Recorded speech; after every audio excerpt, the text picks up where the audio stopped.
오늘은 산스크리트 불경이 한문으로 번역되는 과정에 대한 이야기를 해보겠습니다. 그 경전은 나뭇잎 위에 쓰여 있었다. 그리고 그 나뭇잎들은 바람과 사막, 전쟁과 죽음을 지나 마침내 동쪽으로 왔다. 누구도 읽을 수 없던 그 언어는 어느 젊은 승려에 의해 다시 깨어났다. 우리는 지금 그 흔적을 경전이라 부르고 있습니다. 이 글의 배경은 고대 인도와 타클라마칸 사막이라 볼 수 있죠. 오늘 우리가 읽는 불경은 처음부터 지금처럼 한자로 쓰여 있었을까요? 설마 그럴 리야 없겠지요.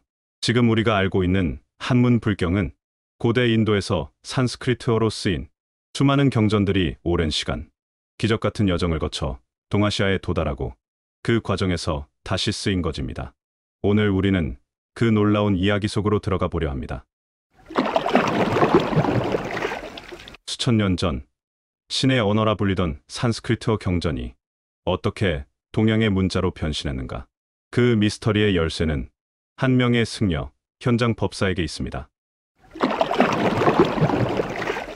7세기 초 당나라, 한 젊은 승려는 고뇌에 빠져 있었습니다. 그는 부처의 말씀을 알고 싶었습니다. 그러나 당대에 유통되던 불경들은 번역투성이의 한문, 그것도 난해한 표현들로 가득한 문장뿐이었습니다. 경전은 있었지만 그 의미는 닫혀 있었습니다. 이 젊은 승려, 이름은 현장. 그는 생각했습니다. 지금 이 불경들이 이해되지 않는 건 내가 부족해서가 아니다. 이 번역이 잘못된 것이다. 그렇다면 나는 원문을 찾아가야 한다. 그의 결심은 단단했습니다. 천축으로 가겠다. 원본을 손에 넣어 다시 번역하겠다. 그 길은 결코 쉬운 여정이 아니었습니다. 당나라는 국경을 통제했고 인도로 가는 길은 히말라야와 타클라마칸 사막이라는 생명의 경계를 지나야만 했습니다. 그런데 그는 떠났습니다. 부동의 맹세, 즉 경전을 얻기 전에는 다시 동쪽으로 돌아오지 않겠다는 신념을 가슴에 품고서 그의 여정은 훗날 서유기라는 전설이 됩니다. 우리가 아는 손오공이 나오는 그 서유기입니다. 서유기에 나오는 삼장법사와 같은 인물입니다. 부르는 명칭만 다를 뿐이죠. 원래는 현장법사로 불렸는데 당나라 황제 당태종이 삼장법사라는 명칭을 직접 하사해 좀 더 존중하는 의미로 삼장법사라고도 불리게 된 것이라죠. 서유기라는 전설의 그 바탕에는 진짜 수행자 한 명이 목숨을 걸고 떠난 실화가 있었습니다.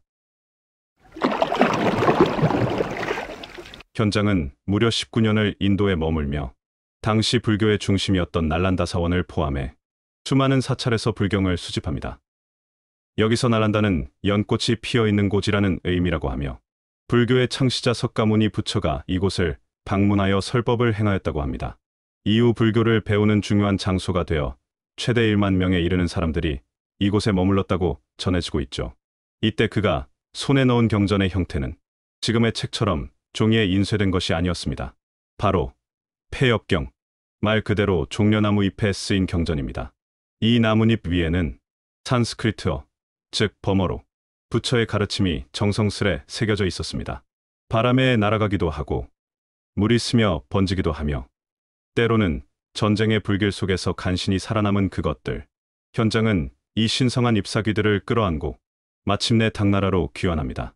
그가 돌아왔을 때 당태종은 황궁을 열어 그를 맞이했고 그에게 역장이라는 거대한 번역 기관을 세워줍니다. 예로부터 피비린내 나는 전란에서 나라를 세운 제왕들이 그렇듯 당태종 이세민도 불교에 막대한 공을 들였다고 하죠. 이제 경전은 다시 태어날 준비를 마쳤습니다. 현장은 혼자서 600권의 대반야경을 3년 10개월 만에 번역했다고 합니다. 지금 기준으로도 말이 안 되는 속도죠. 하루에 8,000자씩 옮긴다는 것은 기계처럼 일해야 가능한 수치입니다. 어떻게 이런 일이 가능했을까요? 그 답은 바로 역장의 분업 시스템에 있습니다. 현장은 번역을 위해 철저한 5단계 역할 분담을 도입합니다. 불경의 시급함이 한 목도했을 것입니다. 1단계는 역주입니다. 바로 현장 본인이 담당합니다. 폐역경을 산스크리트어 원음 그대로 소리내어 읽는 역할을 합니다. 아무래도 인도에서 19년을 살았으니 가능했겠죠. 다음은 서자라는 단계입니다. 그 소리를 듣고 비슷한 발음의 한자로 음차합니다. 뜻은 고려하지 않고 오직 소리를 따라 한자로 기록합니다. 글이 어려울 것 같지는 않네요. 예를 들면 아바로키테시바라를 관자재로 기록한다고 하죠. 3단계는 필수라고 합니다. 필수는 이 음차를 기반으로 한문으로 의미를 번역하는 단계입니다. 불교적 개념을 동아시아적 언어로 옮기면서 보디사트바는 보살푸사, 아바로키테시바라는 관세음이라는 이름을 얻게 됩니다. 4단계는 철문이라고 합니다. 이제 문장을 중국어 문법에 맞게 정리합니다. 불필요한 표현은 삭제하고 자연스러운 구조로 재구성합니다. 이어서 5단계를 윤문관이라고 합니다. 여기서 마지막 손질이 더해집니다. 문장에 철학적 의미나 맥락적 부연을 넣고 때론 원어에는 없는 구절을 추가하기도 합니다. 예컨대 반야심경의 마지막 구절, 도일체고액은 산스크리트 원문에는 없는 부분입니다. 이 구절은 현장 스스로가 불교의 핵심 가르침을 덧붙인 창작이었습니다. 관세음보살이라는 이름, 우리는 너무 익숙하게 받아들이지만 사실 이것은 번역의 산물입니다. 원래 이름은 아발로키테슈바라, 모든 소리를 듣는 자라는 뜻입니다. 한문으로 번역하며 관음이 되었고 후에 당나라 황제의 이름인 이세민을 피해 새를 피위하면서 관자재라는 이름까지 생겨납니다. 이처럼 한 명의 존재가 문화권마다 다르게 불리는 일은 흔하지 않습니다. 서양에서는 관임과 아발로키테슈바라 모두를 알고 있으며 심지어 두 문서가 영문 위키피디아에 별도로 존재합니다. 한글 사용자에게는 관세음보살, 중국어 사용자에게는 관음보살, 산스크리트어 사용자에게는 아왈로키테슈와라. 하나의 영혼이 수천 년 동안 다양한 이름으로 존재하고 있는 것입니다.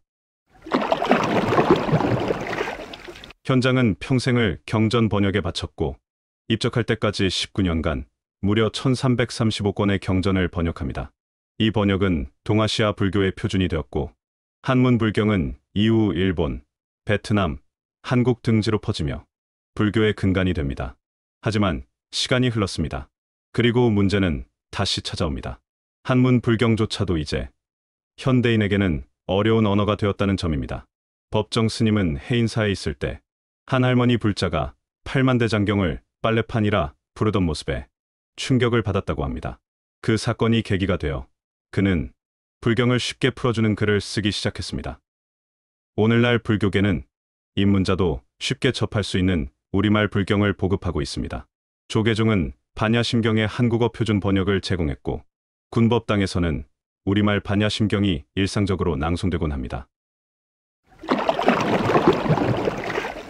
그때의 나뭇잎은 지금도 누군가의 마음속에서 바람에 흔들리고 있습니다. 누군가의 목소리로, 누군가의 눈으로 그 뜻은 계속 옮겨지고 번역되고 살아 있습니다. 그리고 우리도 그 오래된 문장들과 연결되어 있습니다. 우리가 하는 기도, 우리가 읽는 한 문장, 그것은 수천 년 전 한 젊은 승려의 고뇌와 들판을 지나 불경을 들고 온 그의 걸음에서 시작된 것입니다. 불경은 단지 종교의 문서가 아닙니다. 그것은 이해되지 않는 것을 이해하려는 인간의 역사입니다. 지금까지 산스크리트어 불경이 한문으로 번역된 이야기, 현장 법사의 서사, 그리고 우리가 잊고 있었던 지식과 신념의 여정이었습니다. 모두들 성불하십시오.